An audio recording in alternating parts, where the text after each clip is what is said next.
नमस्कार, स्वागत है आपका हिमाचल न्यूज़ एंड अपडेट्स में। शुरू करते हैं आज की कुछ बड़ी खबरें। पहली खबर है मुख्यमंत्री स्वावलंबन योजना में संशोधन।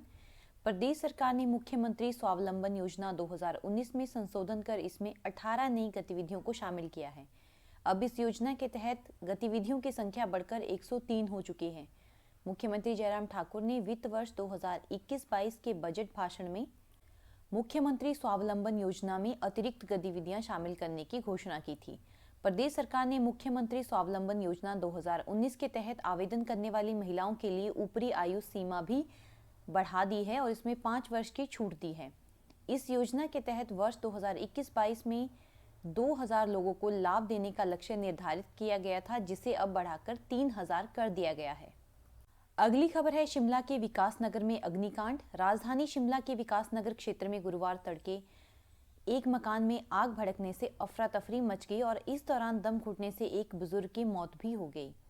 सुबह करीब 4:30 बजे विकास नगर में block number C 26 flat number के ग्राउंड फ्लोर हिमुड़ा कॉलोनी में किशोर बजाज के फ्लैट में आग लग गई। आग की सूचना मिलने पर छोटा शिमला से दमकल की एक गाड़ी मौके पर पहुंची और दमकल विभाग के कर्मचारियों व स्थानीय पुलिस ने मौके पर पहुंचकर करीब 1.5 घंटे की मशक्कत के बाद आग बुझाने में सफलता पाई।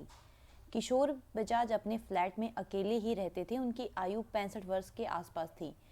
इस आगजनी में किशोर बजाज की आग से झुलसकर मौत हो गई।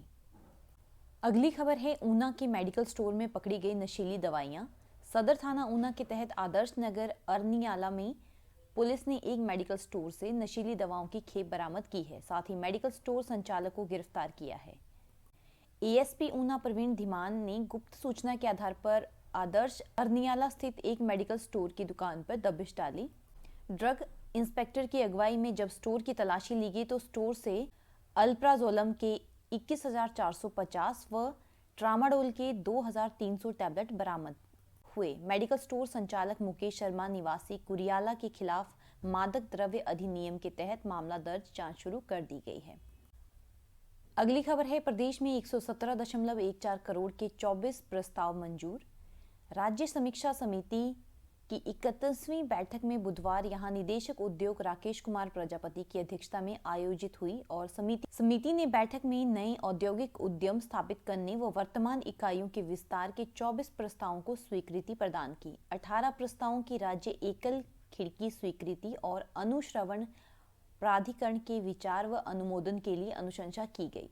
राज्य समीक्षा समिति द्वारा स्वीकृति किए गए प्रस्तावों को लगभग 117.14 करोड़ रुपए का निवेश प्रस्तावित हुआ है और 990 व्यक्तियों को इससे रोजगार प्राप्त होगा। अगली खबर है रीसेल किए गए फोन से भी चोरी हो सकती है। साइबर सेल ने जारी की एडवाइजरी। रीसेल किए गए मोबाइल से भी शातिर आपका डाटा चोरी कर सकते हैं। शातिर पुराने मोबाइल फोन को ठीक करके उसका इस्तेमाल ऑनलाइन ठगी के लिए कर रहे हैं। ऐसे में ऑनलाइन ठगी के मामलों की जांच में मोबाइल का मालिक भी पुलिस की जांच में आरोपी बन सकता है। ग्रामीण क्षेत्रों के लोग व साइबर ठगी से अनजान घरों में खराब पड़े फोन कुछ पैसे कमाने के चक्कर में बेच देते हैं। शातिर खराब फोन ठीक करके उसे एक्टिव कर देते हैं और मोबाइल एक्टिव करने के बाद उसे ऑनलाइन ठगी के लिए उपयोग कर रहे हैं। इसके अलावा मोबाइल फोन की रिपेयर करवाते समय भी आपका डाटा लीक हो सकता है। साइबर ठगों से बचने के लिए साइबर सेल शिमला ने एडवाइजरी जारी की है।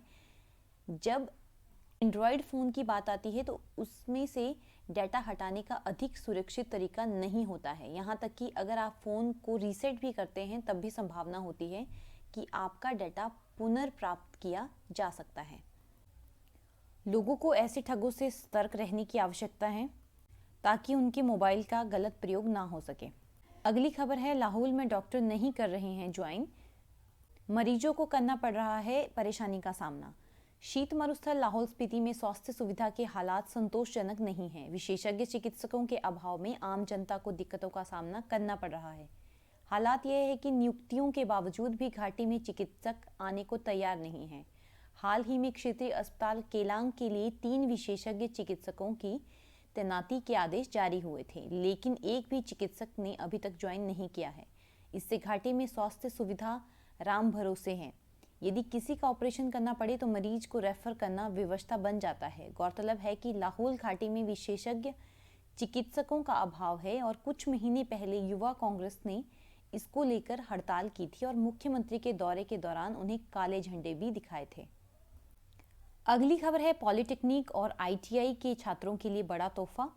पॉलिटेक्निक स्टूडेंट्स को जहां राज्य भर में पहला स्थान प्राप्त करने पर 11,000 रुपये मिलते थे, वहीं अब पहले स्थान पर 50,000 इनाम व दूसरे स्थान पर 30,000 रुपये की राशि प्रदान की जाएगी। इतना ही नहीं, आईटीआई में फर्स्ट पोजीशन प्राप्त करने पर 3100 से 7 गुना बढ़ाकर अब 21,000 रुपये इनाम प्रदान किया जाएगा। पहाड़ी राज्य हिमाचल प्रदेश में तकनीकी शिक्षा को बढ़ावा देने के लिए राज्य सरकार के दिशा निर्देशों के तहत हिमाचल प्रदेश तकनीकी शिक्षा बोर्ड धर्मशाला ने इनामी राशि में बड़ी घोषणा की है। सबसे बड़ी बात तो यह है कि इनामी स्कॉलरशिप राशि को इसी शैक्षणिक सत्र 2021-22 से पूरी तरह से लागू करने की घोषणा कर दी गई है। तो ये थी आज की कुछ बड़ी खबरें।